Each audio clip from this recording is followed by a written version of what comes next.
fast, doesn't it? Tackles like that, just the tip of the iceberg when you start to talk about his talents. He was their second pick after the move to Baltimore. What was that, 96? Yeah, 1996. Jonathan Ogden was the first. And Ray Lewis also two-time Super Bowl champion and the MVP of Super Bowl 35.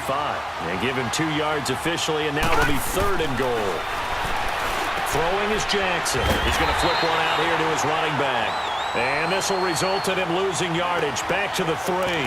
A loss of a yard, and it brings up 4th. On now, it's Blair Walsh as he'll try the field goal here. From the right hash here, should be an easy one. And Walsh able to convert it as his kick is good. And they take the lead here now at 10-7. Well, they don't get a touchdown here on the opening drive of the 3rd quarter, but I think maybe you still say mission accomplished as they come away with the lead. No, absolutely. You keep the pressure on, right? You go downfield, get some points up on the board, and hope that you've motivated your defense to take the field and hold that lead. Solid return, pretty good field position. They'll start at the 32-yard line. And now Baltimore gets set to take the field. And for them, a touchdown their last go-around. Obviously, they'll be hoping to do that again. And when you start plotting for this drive, when you start thinking to yourself, okay, what are we going to do? You don't go away from what you did before because that worked, but you have to be prepared for wrinkles and counters because you know they'll make some adjustments. That one's good for 35 yards on the ground and a 1st down. And a nice little broken tackle run there by Todd Gurley, the 10th pick in the 2015 draft. And that's what you get with him, that full package of speed, power, able to catch the ball in the backfield. Many people doubted him coming out because of the knee injury in college. They're seeing the full Todd Gurley now, and it hurts. Give him 9 there on the 1st down completion. Nothing fancy on 1st down, but a very consistent type of a play. Hit that slant. A lot of people call it an extension of the running game, and it can be if that pass is completed, because you hit a guy on the run like that, you often can go for big yardage. Sets him up nicely for 2nd down, staying ahead of schedule.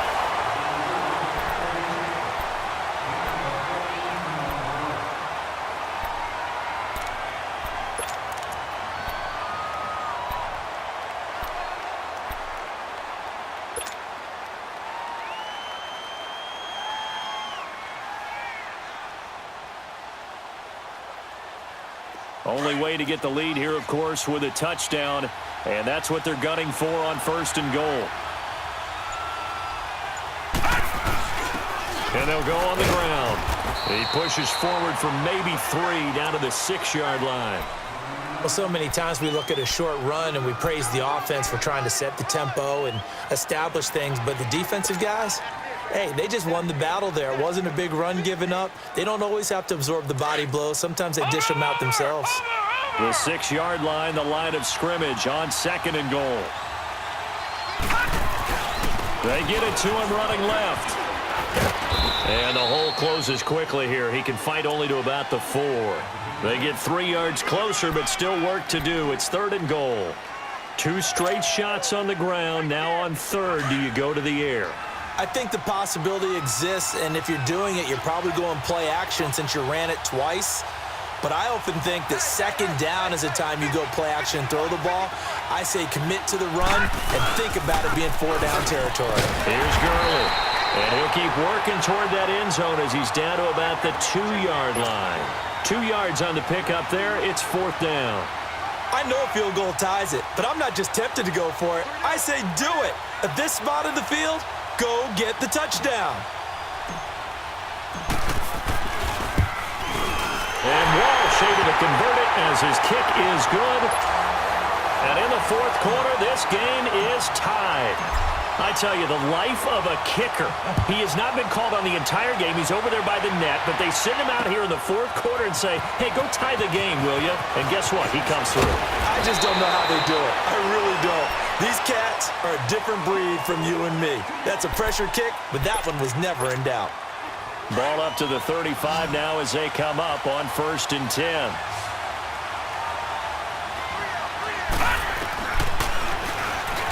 Stepping up, he's going to keep it. And some room to maneuver. The 30, 20, 10, touchdown, New Orleans. Lamar Jackson, his 2nd touchdown of the afternoon. And the Saints Well, plays like that make the O coordinator look like a genius, but I don't think he saw that play going that well. No, I don't think so either, but boy, it all worked out perfectly. They caught them in the right defense, guys dropping off into coverage, their eyes averted somewhere else, and guess what? He filled the void with his legs. This is fielded at the goal line.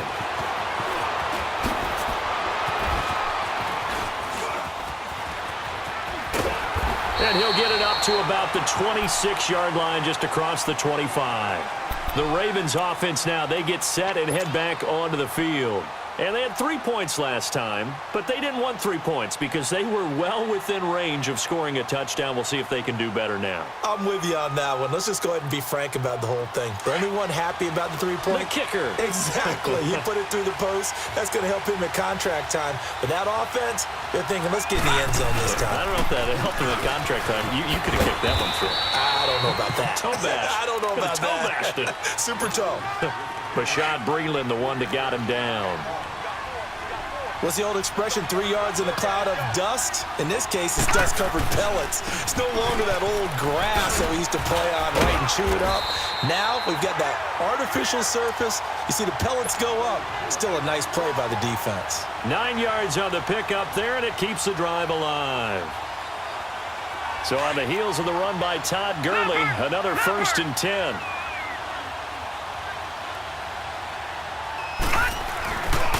On the handoff, it's Gurley. Finding some room at midfield.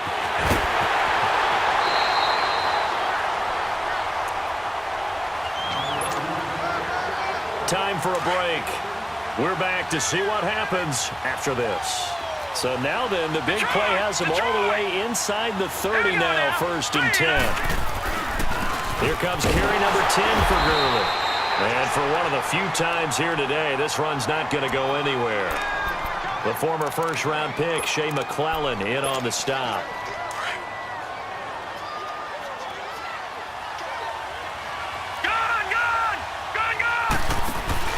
He's back to throw. Now a desperation throw deep. And this is caught. Touchdown, Baltimore. Brandon Cooks. 26 yards. And the Ravens are an extra point away from tying the football game. And now a critical extra point attempt here.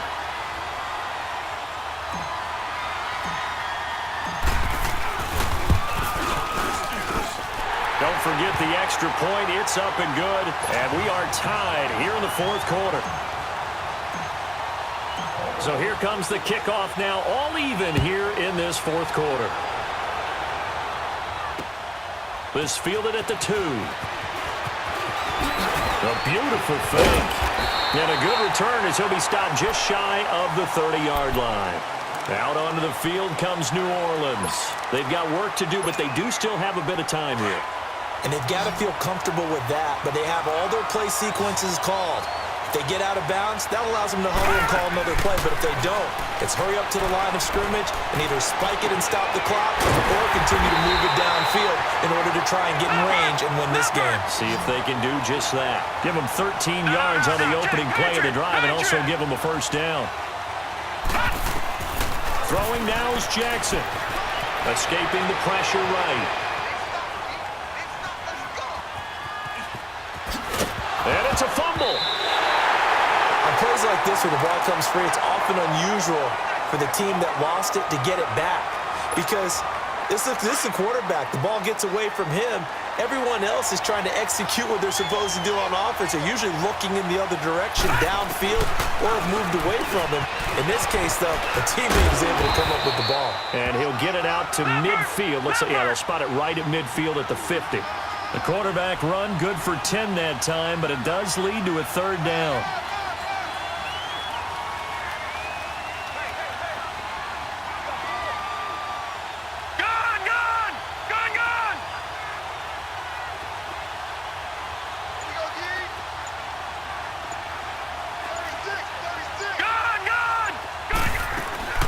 They'll try and pick up the 1st with Gurley. And this time they were ready for him as they'll stop him right at the line of scrimmage. Call it no gain that time, and they're going to be left looking up at a 4th and 1. And now we'll get a timeout here. They're able to stop it with 1 second to go in this game. Tie game, 4th quarter, and they're going for this thing on 4th down. They'll try and throw for it with Jackson. Flushed out right. He may try and run for this. Oh, that's just not fit. But I think the ball's out, and the Ravens have got it. So in a teaching moment here, overtime.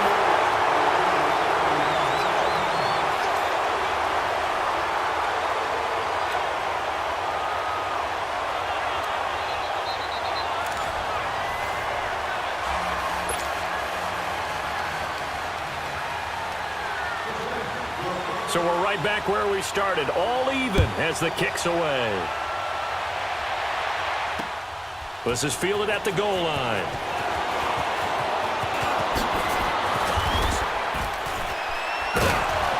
And a nice job there as he gets this one up just shy of the 35-yard line at the 34.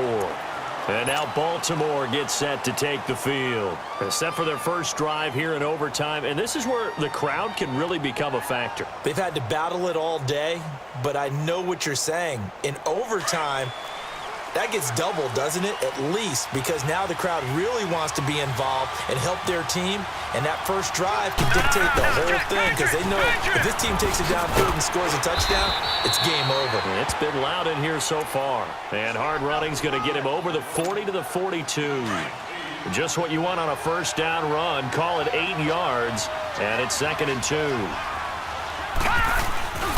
Now a first throw here in overtime. And he slings one that's incomplete. Another nice job there defensively. They've really stymied their passing attempts, and it continues in overtime. And for them to do that, that means they've had to be cohesive on defense. Pressure in the quarterback's face, good coverage of not just the wide receivers, but the tight end, the running backs when they try and slip out, and making sure they're at the point of attack. When the ball's in the air, they get there and help force some of those incompletions.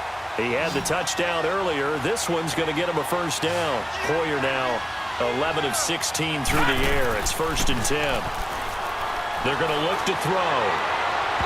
It's incomplete. Took a shot, couldn't connect.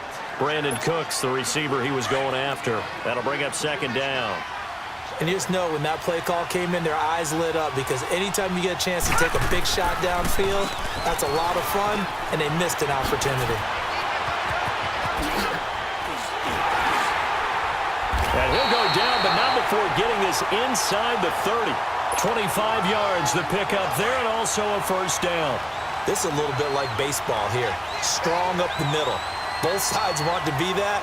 In this case, the offense ended up winning the ultimate battle. And those big runs between the tackles, that's a little deflating for a defense, isn't it? It really is because that's where your strength's supposed to be. You're supposed to be in a spot where they can't make that yardage there. You're supposed to send them outside. Not in this case.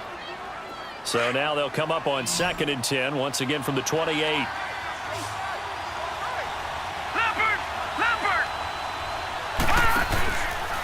Now he'll look to throw here on 2nd and 10. Now he's flushed out left. His throw caught at about the 5. And down he goes, taking it inside the 10, just shy of the 5 at the 6. A good pickup there at 22.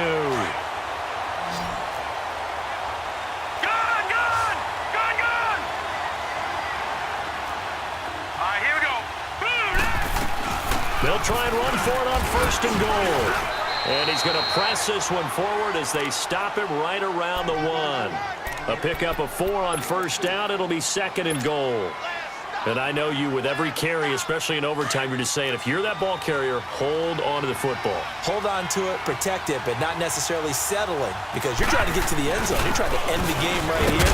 And he is in for the score! And it is absolute stunned silence here as they win it on the road in overtime. Partner, a great game that we got to see and making it extra special. Not only did I get 4 quarters with you in this one, I got some overtime, a little whipped cream on top. Look at you, trying to make this whole thing palatable. I just want you to pay for my meal later. You really just wanted 4 quarters, what you want.